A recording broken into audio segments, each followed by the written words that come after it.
শুভ সকাল ঢাকা। অনেকেই চিকিৎসার উদ্দেশ্যে চেন্নাই যেতে চান। ঢাকা থেকে অনেকগুলো বিমান সরাসরি চেন্নাই যায়। এর মধ্যে বিমান বাংলাদেশ এয়ারলাইন, ইউএস বাংলা অন্যতম। তবে ইন্ডিয়ান অনেক এয়ারলাইন্সও যায়। ভাড়া পড়বে ১২ থেকে ১৫-১৬ হাজার টাকার মধ্যে।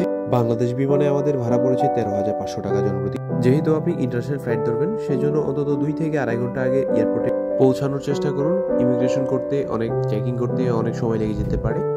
চেন্নাই এয়ারপোর্টে পৌঁছে উবার অথবা প্রিপেড ট্যাক্সি ধরে চলে যান অ্যাপোলো হসপিটালের সামনে। ওখান থেকে আপনি নিজে হোটেল খুঁজে নিন। কখনোই ট্যাক্সি ড্রাইভার অথবা অটো চালককে সঙ্গে নিয়ে যাবেন না, কারণ ওদের একটা কমিশন থাকে হোটেলে। আপনি চেষ্টা করুন নিজেরটা নিজে করার।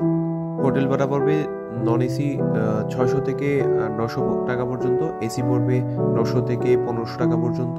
ওখানে থালা বাসন থেকে সবকিছু ইনক্লুডেড। যেহেতু রান্না করার সুযোগ থাকছে, সেজন্য আপনি চাইলে রান্না করেও খেতে পারেন। আপনি যে হসপিটালে চিকিৎসা করাবেন, চেষ্টা করবেন সবসময় ওই হসপিটালের আশেপাশে থাকার। আর চিকিৎসার জন্য বেস্ট হয় অ্যাপোলো হসপিটাল। অনেকেরই মনে হতে পারে, আমি তো হিন্দি ইংলিশ এতটা ভালো পারি না, আমি কি একজন তাহলে ব্রোকারের সাহায্য নিব? আপনি কখনো এই ভুলটা করতে যাবেন না, কারণ ব্রোকাররা সবসময় চেষ্টা করবে আপনাকে লুটেপুটে খাওয়ার। আপনি নিজে যাবেন, ওখানে হেল্প ডেস্ক আছে। আপনি নিজেরটা নিজেই করার চেষ্টা করবেন। যারা সহকারী আছে ওনারা অনেক হেল্প করবে অ্যাপোলো হসপিটালের মধ্যেই। আপনি শুধু ওই ডাক্তারের চেম্বারে চলে যাবেন, তারপর ডাক্তারই সব কিছু বুঝিয়ে দিবে আপনাকে।